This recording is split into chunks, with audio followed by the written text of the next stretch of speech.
நேரம் சரியா இரவு 9 மணி. நீங்க என் கூட கேட்டுட்டு இருக்கீங்க இரவின் குரல். நான் ஜோன்ஸ். நம்ம எல்லாருக்குமே எதையாவது நினைச்சு பயம் கண்டிப்பா இருக்கும். தோத்துடுவோம் அப்படிங்கிற பயம், இல்லை 4 பேர் என்ன சொல்லுவாங்க அப்படிங்கிற பயம். இப்படி எல்லாருக்குமே ஒரு பயம் இருக்கும். ஆனால் உண்மையிலே பயம்னா என்ன தெரியுமா? அது நம்ம மனசு உருவாக்குற ஒரு கற்பனை கோடு தான். இந்த பயத்தை ஒரே நாளில் அழிக்க முடியாது. எதை செய்ய பயப்படுறீங்களோ அதை சின்ன சின்ன விஷயமா செய்ய ஆரம்பிங்க. எப்பவுமே தோல்வியை பார்த்து பயப்படாதீங்க. தோல்விங்கிறது ஒரு முடிவு இல்லை, அது ஒரு அனுபவம்.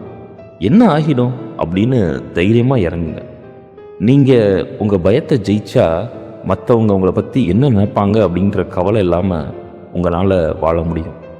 பயத்தை தாண்டும்போது தான் உங்கள் நிஜமான திறமை வெளியே வரும். புதிய வாய்ப்புகள் கதவை தட்டும்.